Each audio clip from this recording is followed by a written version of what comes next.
to talk more about markets and the way they are approaching investing. Trideep, very good afternoon. Thank you so much for your time. Nice Very good haircut, I afternoon. must say, looking sharp. Market also had a very quick and sharp haircut on Tuesday, but then rebound equally sharply, barely giving anybody to deploy extra capital which was sitting on the side. I want to understand from you that the way messages from the government side of continuity and all the 5 most strategic and core kind of ministries were retained by BJP. So there was no compulsion of a coalition kind of politics displayed when the portfolio allocation was happening. Is market really taking heart? Because market up till now has really liked the work done by our external affairs ministry, finance ministry, even oil and gas for that matter, on various stuff. I would actually, thanks Ajay, always good chatting with you.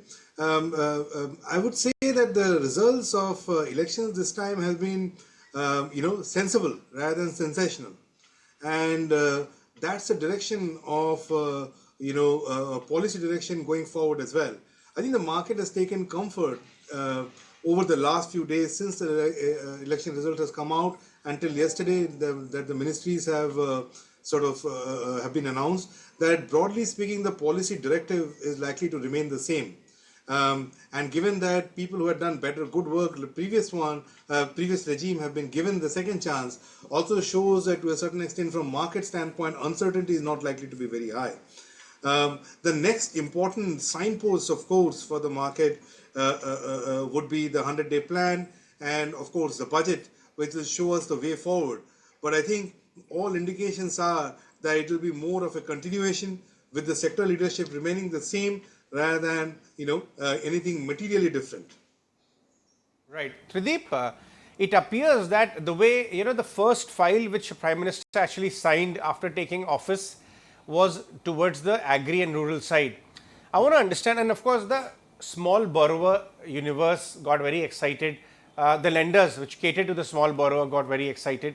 I want to understand, in your portfolio, would you be taking a relook at how the bottom of the pyramid, the suppliers there, be it consumer durables, retailers, lenders, who actually up till now were a distressed lot to a certain extent, their fortunes are likely to get reversed in this new term because the focus of the government will go there. How are you looking stocks in that area? The great spot, Ajay. Over the last 3 to 4 months, we have actually added to what you describe as the rural part of the pyramid or the bottom end of the pyramid, both on the FMCG side as well as a couple of names on the consumer discretionary side. Not that we had an idea about the elections, but more so because the forecast were that the monsoon is likely to be better than normal. And if you look at the stretch of valuations, on one side we have the industrial names which were kind of which had done quite well, and on the other side you had the FMCG or some of the consumer exposed names at 3-year low relative valuations. So we took advantage of that and kind of have added to actually FMCG and IT over the last 3 to 4 months, and hence in that context, when we see these announcements like this is likely to be helpful, particularly to the rural end of the pyramid. But also, mind you, if the monsoon comes out better than expected, then I think it'll add fuel to the fire, and that segment of the market which has been reeling would actually kind of see some light of the day, which have some positive days. Especially, I see names like Coforge, and I'm taking this name only for illustration purpose. But this category, Coforge, Persistent, KPIT, the mid-tier, IT companies which are also aggressive on M&A, have shown much higher growth and profitability. And today I was reading, the commentary from one of the Coforge senior management in one of the pink papers, confidently claiming that they will outperform their peers as far as growth is concerned. How are the valuation of this universe? I want your thought of the valuation and the earnings argument in terms of growth which it offers. Yeah. So I think on IT side, I would say first of all, earnings are bouncing around the bottom. We don't expect miracles over the coming 2 quarters, but I think as you move towards next calendar year and practically from next fiscal year standpoint, when global recovery will take shape in some form or the other, you could see a bit of gradual rebound in earnings post a normalization in the post-COVID era. So what I mean is, during the COVID era, there was clearly amplified spending in IT, which got normalized in the subsequent 2 years coming out of COVID, and now we are kind of at the fag end of that. And as global recovery takes over, you would see that IT spend over the next 9 to 12 months would actually gradually recover. Hence, earnings are actually bouncing around the bottom. That's one part. The valuation part, I think, post the last result season, the valuations of some of these mid-tier IT companies have also corrected and are more reasonable now relative to kind of rest of the market. So that's another area where we have added over the last 3 to 5 months, and we still think that again. Overall, with the expectation that nothing really great shakes will happen in the next couple of quarters, but over the next 4 quarters, things will actually turn for the better than for worse.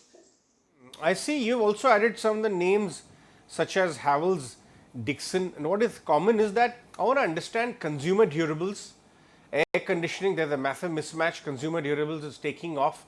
Bharat, make in India kind of opportunity. But do you see electronic manufacturing also like a opportunity which is a prolonged opportunity? And but up till now the margins have been very low on this side. If volumes pick up, do you expect margins also to improve? My sense is that, I mean, that's what I meant earlier, that if you look at, the end industry for these segments that you mentioned are ultimately the bottom end of the pyramid or middle end of the pyramid, so to speak. And we have added both on the FMCG, on the staples side and on discretionary side over the last 3-6 months in this area. I would say that overall, if you ask me, over the next immediate 3 years, it is more a growth opportunity than a margin opportunity. Over the next 5 to 10 years, as the companies who are currently operating probably at the lower end of the value chain migrate to slightly higher end, that's when you will see margin shift stands to happen.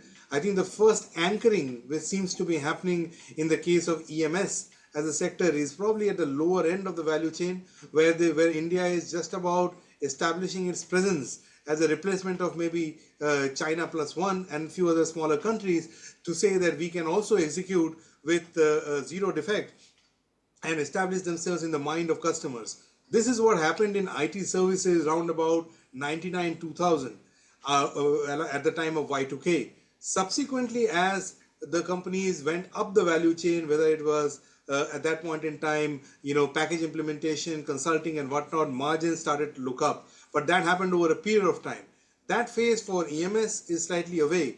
At the moment, I think over the next 3 to 3 years, if I may say that way, it'll be more a strong growth opportunity, and it'll be an important part to own and to be a part of this ride, as long as the company makes cash flows. Right. Fair point, Trideep. That's an important point. What are your thoughts on some of the deep, kind of auto ancillary players which are doing, higher end manufacturing for auto ancillary? Surely Bosch is one. Minda recently did a massive tie-up for EVs and the stock got re-rated. But the larger point which I want to understand from you is, one is, higher end auto ancillary where the manufacturing capability and design is higher, and then there's the lower end commodity type of auto ancillary. Which end do you think would see higher earnings growth and better valuations over the period of time? Great question. Though I would slice the auto sector in a slightly different way, and let me take you through that. I would slice it between OEMs and ancillaries and domestic and overseas, and basically between EV and non-EV exposure. If I were to look at it from the first, if you look at my positioning today, I would be more positioned towards domestic, two-wheeler, OEMs rather than ancillaries.